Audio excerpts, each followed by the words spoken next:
sempre tem pessoas que trazem uma história, trazem um momento da vida que se torna mais forte. Hoje, quando eu vejo dentro do Instituto uma mulher de idade avançada que mora a 10 quilômetros daqui, que pega o escolar, que levanta às 5 horas da manhã, pega um escolar e vem aprender uma profissão, ela tem esperança num mundo melhor, ela tem esperança num futuro, para ela, para os filhos, para o neto e o daqui para frente. Então não tem como a gente se mostrar assim, inerte, indiferente.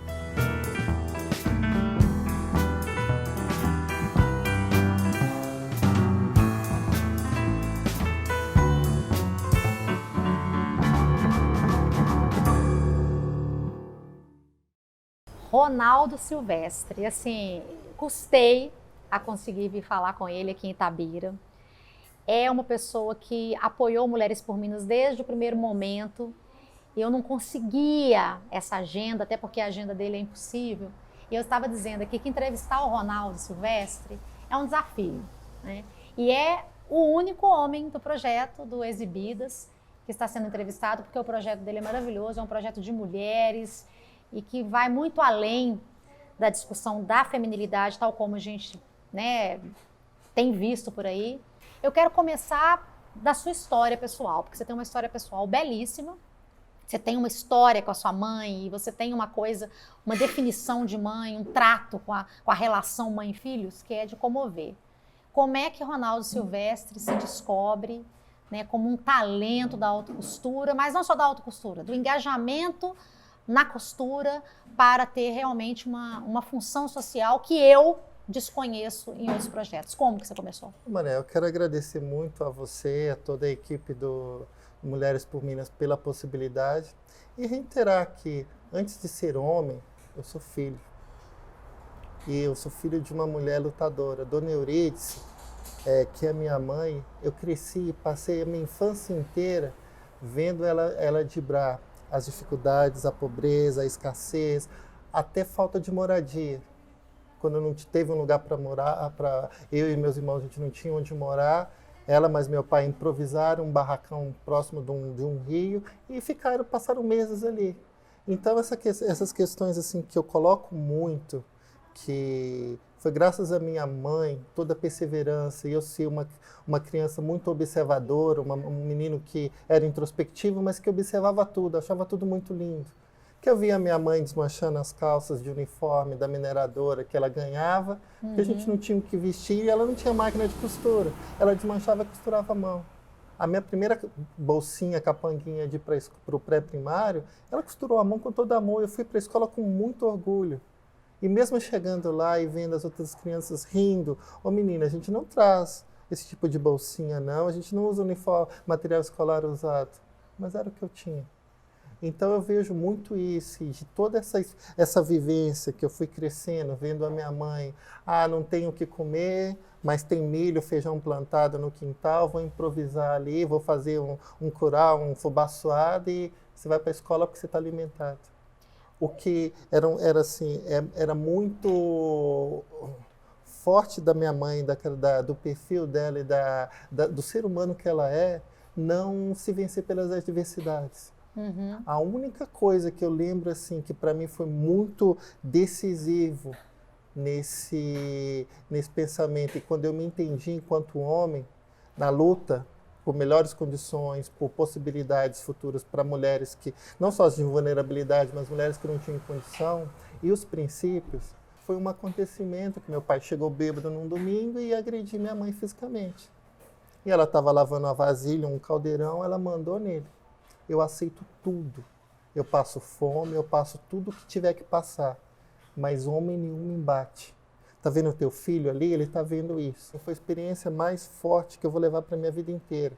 Pode faltar tudo, mas a dignidade de uma mulher, ninguém tira. Não tem homem que tira, não é de forma alguma.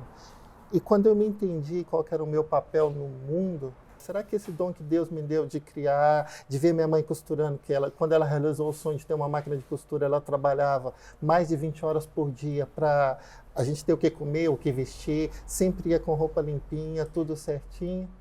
Aquela esperança que, tipo assim, os meus filhos, de agora para frente, não faltam nada. E quando eu entendi o meu papel, foi justamente nisso.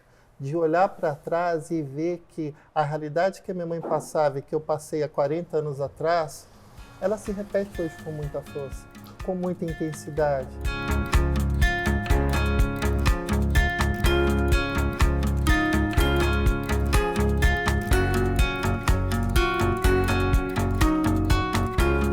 Começa a sua história, apesar de você já ter em casa a inspiração, o olhar, a sensibilidade para a costura da sua mãe? Como é que foi a trajetória do Ronaldo Silvestre para chegar agora nesse estado da arte da carreira, que é assim um monumento, uma referência da arte mineira? Como é que começou? Maria, eu vejo muito tudo assim como o tempo certo, o tempo de Deus e um milagre de Deus. Nos anos 80, sabe, eu via aquelas revistas, minha mãe tinha muitas revistas de moda e eu começava a riscar em cima, porque eu falava, eu quero aprender a desenhar essas questões todas. Teve uma crise muito grande, meu pai não tinha condições, meus irmãos mexendo com droga aqui na cidade, aquela coisa que o filho do zelouro é bandido, então vamos fechar todas as portas. Meu pai se sentiu intimidado e vamos vender a casa, o único bem que tinha, vamos vender a casa e tentar a sorte em outro lugar? Conversou com a minha mãe, topou, conversou com... Vocês foram para o Paraná. E aí nós escolhemos assim, vamos para o Paraná, porque diz que lá é legal. Vendeu, meu pai foi na frente, conseguiu saber uma casa e a gente foi lidando com uma outra realidade. O seu talento, quer dizer, você se descobriu. Aí, com muita dificuldade, eu trabalhando no metalúrgica, de peão de metalúrgica, eu decidi estudar à noite, eu fiz Cefet, desenho industrial, e no meio do desenho industrial teve aquele processo de transição, que a Renault estava vindo para o Brasil, escolheu São José dos Pinhais, eu fui começando a trabalhar até chegar a assumir um cargo dentro do projeto da Renault. Sim. Paralelo a esse, aquele trabalho de conclusão de curso, eu não estava muito satisfeito, porque você é só mais um número dentro de uma montadora, você tem que cumprir a tua função, tem teu salário tranquilo. E eu sempre fui uma pessoa que muito questionadora. E aí foi refletindo, eu ajudava, sempre ajudando muito a minha mãe e meu pai, e aí foi refletindo muito esse momento. Em dado momento eu olhei e falei assim, eu vou fazer moda. Entrei num curso de corte e costura, fui aprender um pouco, fiquei um mês no curso, eu falei assim, vamos ver se tem algum lugar, alguma faculdade para poder fazer. E naquele período só existiam 2 faculdades públicas no Brasil, a de Londrina e a de Fortaleza, e eu decidi, falei assim, vou fazer como meu pai fez. Vou vender tudo e vou para Londrina e vou estudar lá e vou entrar numa faculdade.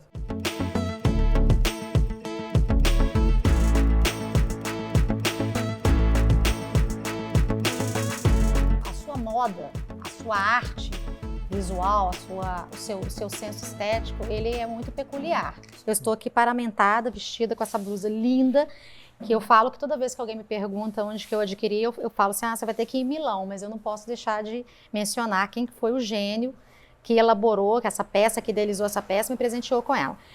Você tem uma forma de fazer moda, assim, totalmente diferente de tudo que eu já vi, especialmente em Minas. Qual a sua marca? Né? Qual o seu traçado? Quer dizer, isso aqui... Como que você chega a esse produto? Como é que você idealiza? Como que acontece? Como é que o seu processo criativo? Ele vem muito dentro desse período acadêmico, porque imagina, uma faculdade pública, só classe média e alta que estuda. Eu era um filho da Dona Euridice costureira, era o cara que tinha largado um emprego relativamente bem, que tinha X valores na conta de poupança que dava para sobreviver tantos meses. Gente, isso é maravilhoso. E os trabalhos dentro da UEL, aquele tipo que eu não tinha grana para comprar material.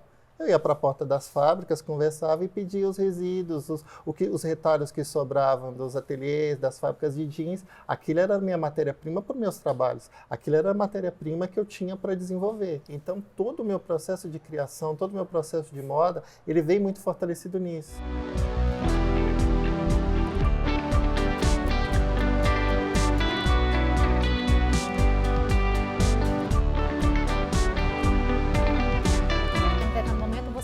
Volta para Itabira, se instala aqui e aqui você funda o Instituto Tecendo Itabira. Como que aconteceu? Tinha me formado em moda e o Sebrae lançou, junto com o governo federal, um programa chamado Talentos Brasil. E o que acontecia? Contratava os estilistas, na época eu não era considerado um estilista de renome, eu ia para a base operacional, que era ficar com as mulheres no piso de fábrica, arrumar piso de fábrica, os processos de produção. Então eu vi isso em muitos estados do país, eu trabalhei em muitas cidades. E quando eu voltei para Itabira num período assim, eu estava trabalhando em Salinas, na Copessal Fashion, que tinha até um projeto assinado como a Cara do Sertão. Voltando de Salinas, eu falei assim, acho que eu vou passar em Itabira, tem quase 20 anos que eu não venho aqui mesmo.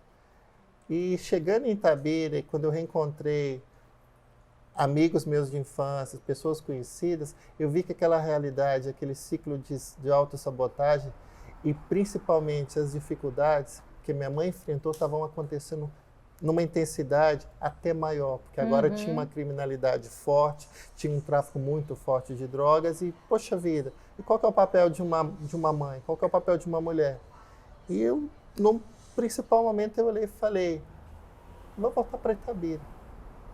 Aí, estava finalizando essas consultorias, terminaram, eu falei, vamos voltar para Itabira e tentar construir uma nova história, tentar mostrar possibilidades e alternativas para a cidade, além da mineração, além das grandes áreas de atuação da cidade. Isso que são, vamos dizer assim, o que era característica própria da cidade, eu estou indo numa outra vertente. Mas se a gente pensar de uma outra forma, existe a mineração, ok? Ninguém faz o trabalho da mineração sem roupa. Então, existem uniformes, existem toalhas, existe brindes, existe uma série de produtos. Se isso não é comprado das empresas locais, onde que isso é comprado? E você fundou o Instituto com o objetivo de qualificar, de possibilitar que pessoas, principalmente mulheres, que não tivessem condições, elas tivessem a chance, principalmente assim, a possibilidade de aprender uma nova profissão e já ter naquela consciência que o diferencial não vai ser a idade. Que o diferencial vai ser assim, feito por mulheres de Itabira, com força da mulher guerreira itabirana, e que a gente olha e fala assim, existe uma demanda muito grande dessa indústria de confecção, que a gente pode modificar uma realidade não só da minha cidade, mas de uma região inteira, através do ofício de costura.